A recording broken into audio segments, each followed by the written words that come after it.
thing our patients need. Dr. Swansea is right. This place seems perfect to conduct my research.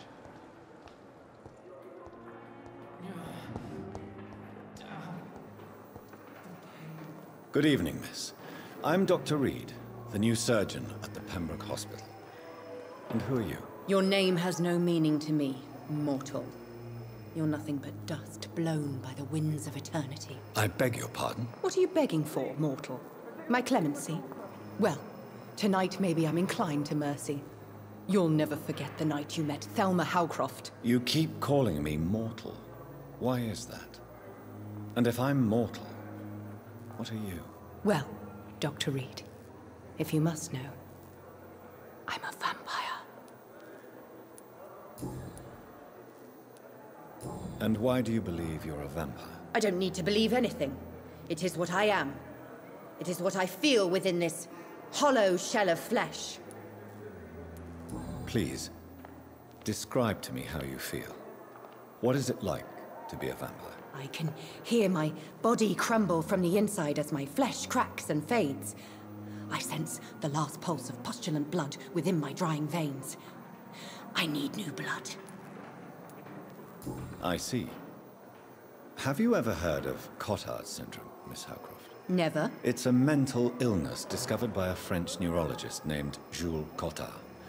The affected patients are delusional. They believe that they are putrefying, that they are dead, a ghost or a ghoul, or in your case, a vampire. Delusional, you say? Oh, sad and petty mortal. You can't even begin to understand the concept of immortality. And you think it is I who am delusional. I'm assuming you must be a patient here. Am I right, Miss Howcroft? It's only a cover. To hide from my enemies. I can leave whenever I want. As a woman, a spirit, fog, or bat. Who are these enemies you mentioned? Can you describe them? I cannot say for sure. But I sense their eyes on me from nearby. I feel them watching me every time I visit the garden near the morgue. The staff here are not your enemy. They're here to help you, to care for you. I'm not speaking of the doctors in white. I'm speaking of the men and women who hunt me. For I am a vampire. I see. Don't worry. These people will not find you here. I'll personally make sure they leave you alone. Thank you, mortal. But do not interfere with them, for you are no match for those that hunt me.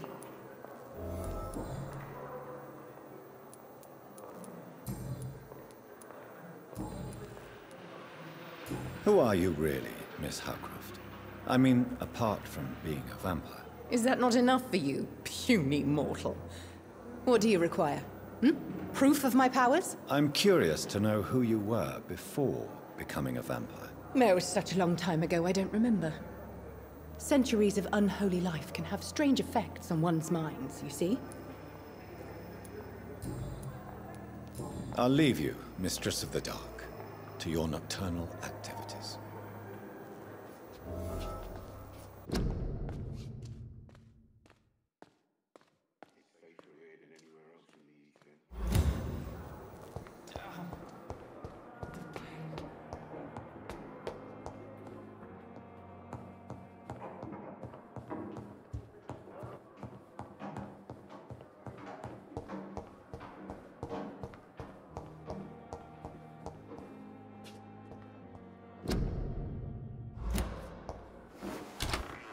This must be the place. It's definitely away from prying eyes. Relegated to the shadows. A kingdom of my own. At least I won't be sleeping in a coffin.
William Bishop's blood is much more unstable than human blood and shows extensive mutation.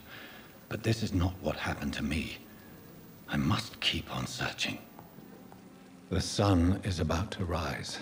I can feel it. I'll continue tomorrow night. I have so much time now.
If I'm to stay here until my research is complete, I'd better learn to hide my true nature from the mortals. But what about my thirst for blood? He asked me to collect you, Dr. Reed. Hurry up!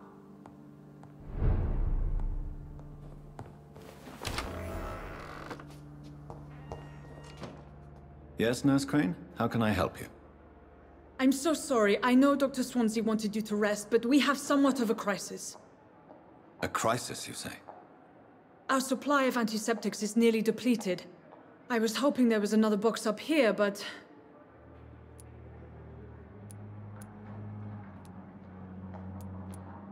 What type of hospital are you running?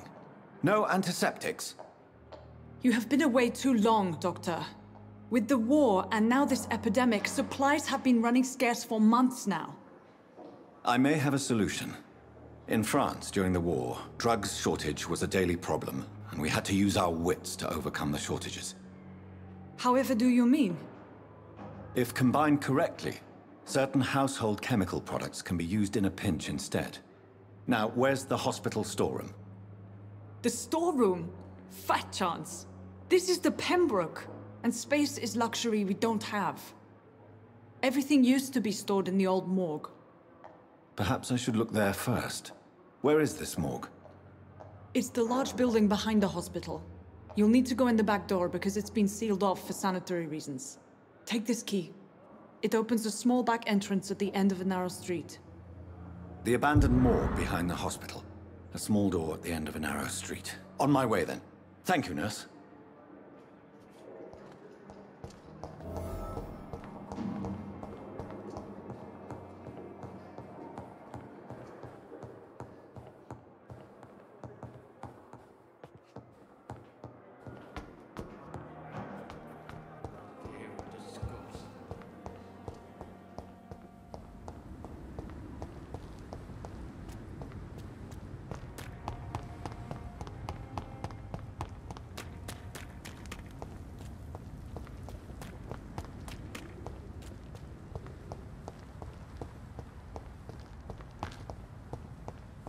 It's locked.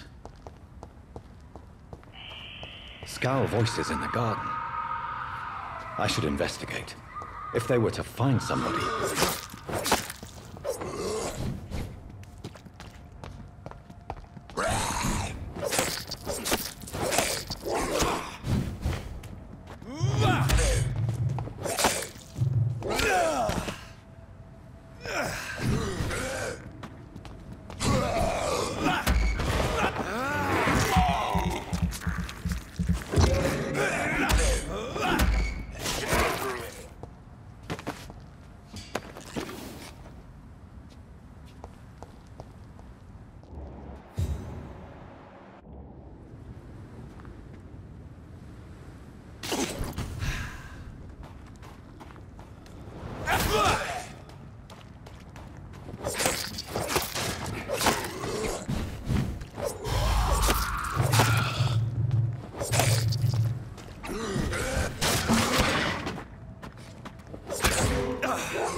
Behavior is similar to the infected William Bishop.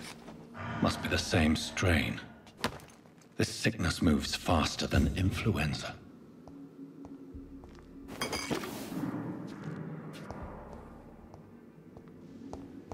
It's locked, all right.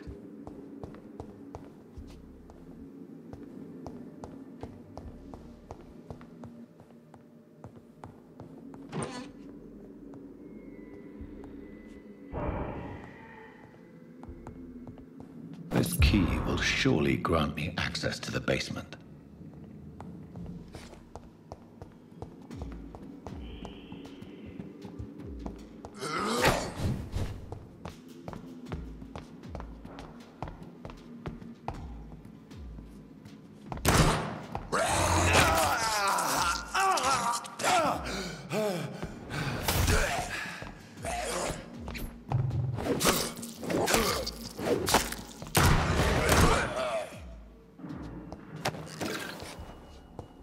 I cannot enter.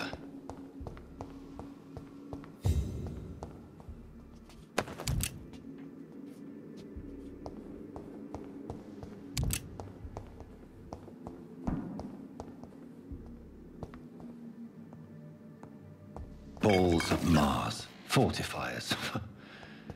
As popular as they are ineffective. But they do contain iron tartrate, and that might prove itself useful.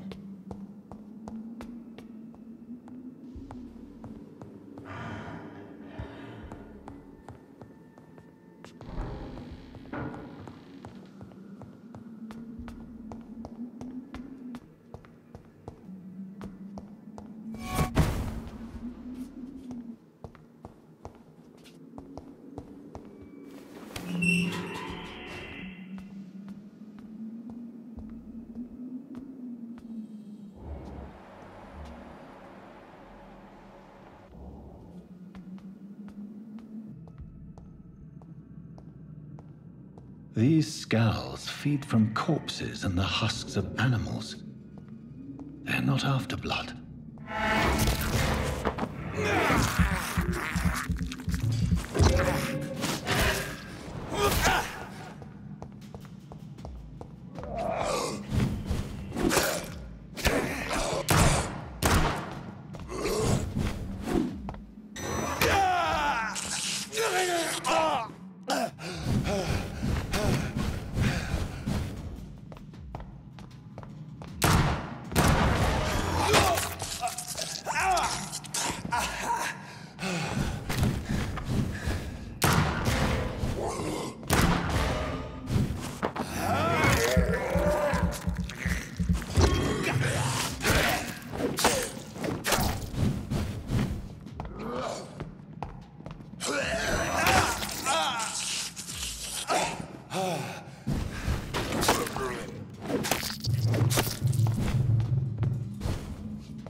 It's locked, all right.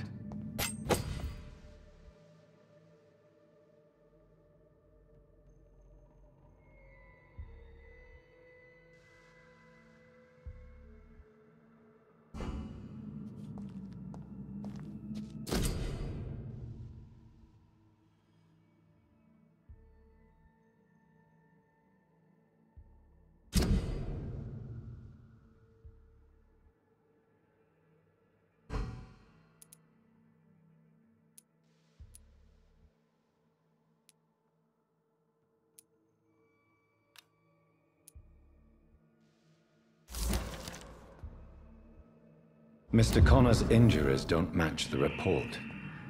I'd better look into this. Traces of a pinkish foam at the corner of the lips. Some sort of drug overdose, perhaps? Multiple abrasions and scarring on the arms and legs. Old and distinctive injuries of a sailor or a fisherman. The chest was originally open to perform the operation. The sutures are clean, but the chest has been reopened. A puncture over the left lung, possibly a chest tube insertion. Not the cleanest work, but I think it was successful. Signs of internal bleeding. So, Dr. Tippett's anesthetics were incorrectly dosed, causing the patient's death. And then, he tried to operate on him again. Tippett has made an egregious error. It's time we talked.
These scowls can be so ferocious.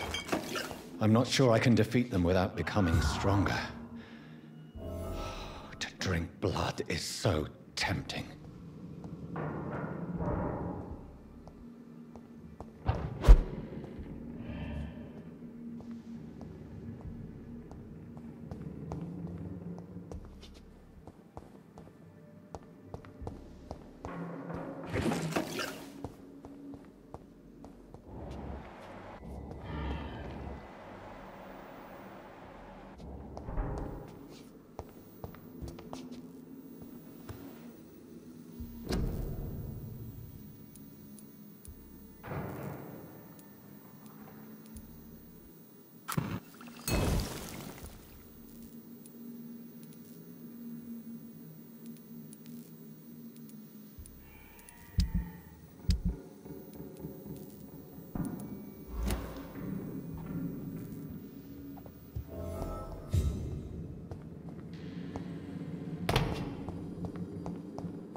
Let you down, my boy.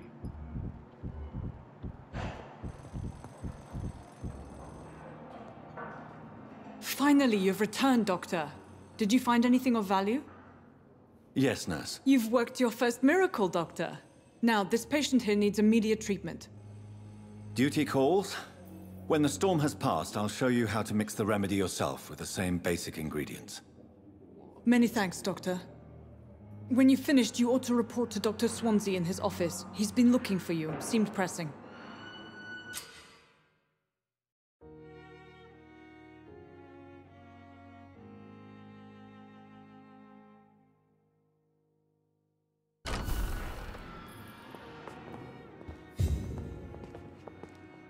Good evening. I'm Dr. Reed. Can I help at all? No, Really?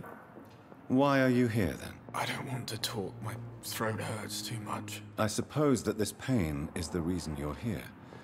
Is someone taking care of you? Yes. and no. Could you at least tell me your name, sir? Mortimer. Mortimer Goswick. Do you need any help? I'm afraid I may, sir. I don't mean to be a burden. You are not a burden, sir. Healing you is my responsibility. And you have my gratitude for that.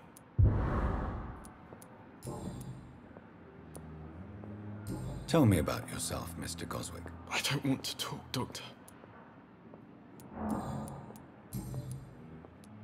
How painful is your throat, Mr. Goswick? So painful I'd rather not talk at all, Doctor. I'm sure you realize a doctor and his patient have to communicate, sir. Would it help if I gave you some paper and a pen? Not really. I see. Then maybe it's not just your throat that hurts, Mr. Goswick. Perhaps your sore throat is just the consequence of something more hurtful. Yes, maybe. But I don't want to talk or even write about it now.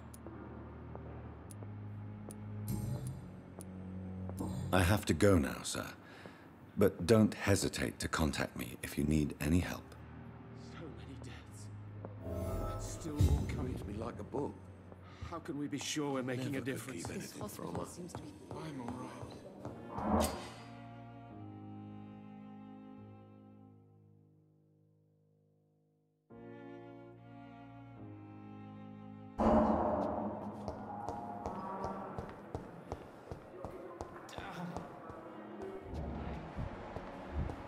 Here again.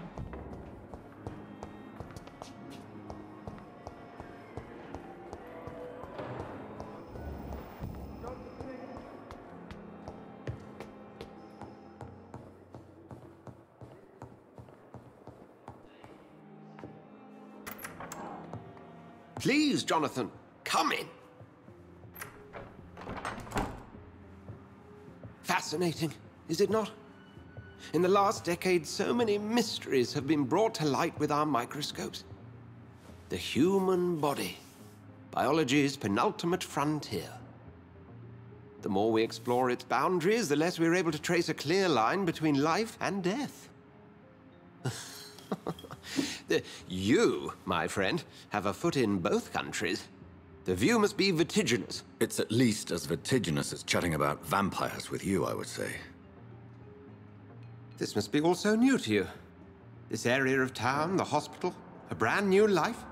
How stimulating it must be. I wish I could share your enthusiasm, Dr. Swansea. But my condition defies scientific categorization. Undead? Unalive? Immortality defies logic. I cannot express my thrill at this serendipitous turn of events. The world's most eminent specialist in blood transfusions, a vampire. One might say a gift from heaven.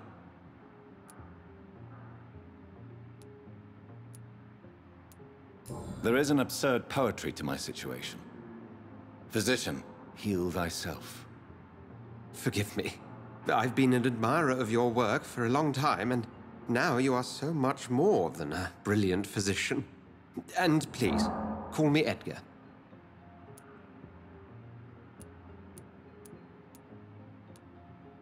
There is no need to apologize, Edgar. You offered me sanctuary when I had none. Very well. I have a task for you, Jonathan. Something that will require all your newfound skills. Please, go on. The Pembroke only survives through the generosity of our benefactors. Unfortunately, our main donor has found herself in a bit of a bind. Now, if you could help her out... A spokesman or politician is what you need. That's not my calling. And until I come to understand what has happened to me, I require discretion. Discretion is in order, Jonathan. Lady Ashbury has recently received rather indelicate correspondence that, if revealed, would jeopardize her position. And you would like me to eradicate this threat? By the stole, of course not. I would just like you to pay her a visit. Her ladyship is certainly near the tents outside, tending the sick. You can't miss her. Look for someone impossibly delicate. Accepted. I'll see what kind of trouble Lady Ashbury is in.